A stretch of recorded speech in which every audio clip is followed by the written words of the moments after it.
There is something happening in your home right now that you have never fully understood. Every single time you sit down and pet your cat, your dog wakes up. It does not matter how deeply he was sleeping. It does not matter that nothing changed, no loud sound, no movement, no reason. The second your hand touches your cat, your dog is already on his feet, already moving toward you, already there. You probably smiled the first time it happened.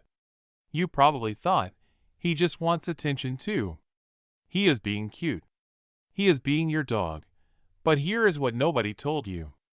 What your dog is feeling in that moment has nothing to do with being cute, and everything to do with fear. Picture this exact moment. You are on the sofa.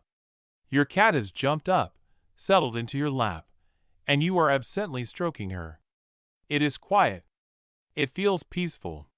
Your dog was asleep on the other side of the room, completely still, completely relaxed, and then your hand moves. Within seconds, your dog lifts his head. He watches. He gets up slowly, walks across the room, and does something very specific. He does not bark. He does not nudge your cat away.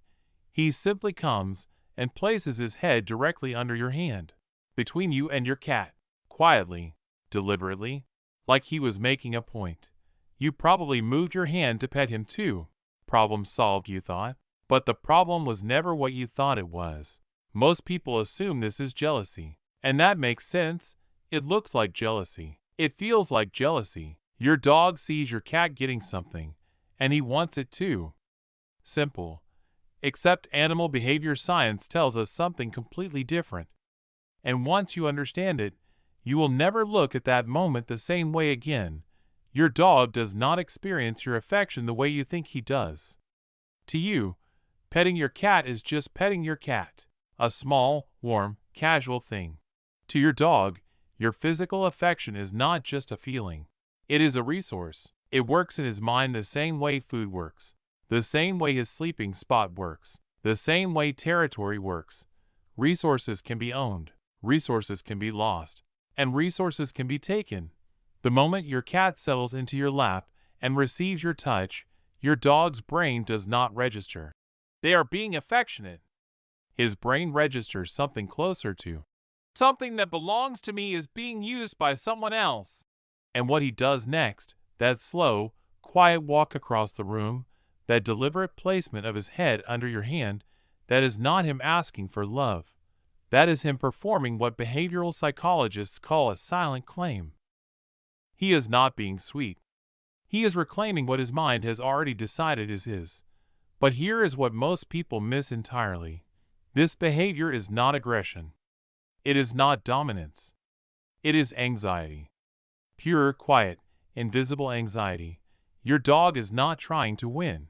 Your dog is trying not to lose. There is a difference, and that difference matters more than almost anything else about understanding your dog's inner world. Think about when this behavior started. Think carefully.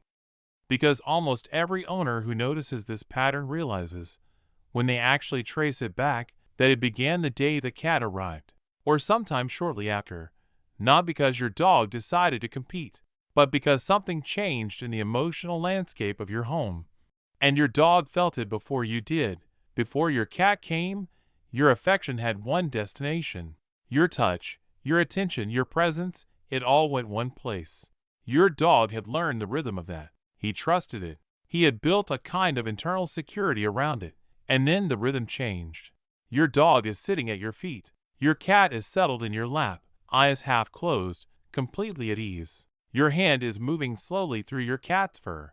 And your dog is looking up, not at your cat, but at your hand, watching where the affection is going, completely still, completely silent, and completely terrified of what it means. Now here is where it gets strange, because your cat knows. Your cat is not oblivious to what is happening below her. Cats who live in multi-pet households develop an extraordinarily precise awareness of emotional dynamics. What researchers studying cat and dog behavior together describe as a kind of social mapping. Your cat knows where she is in the room.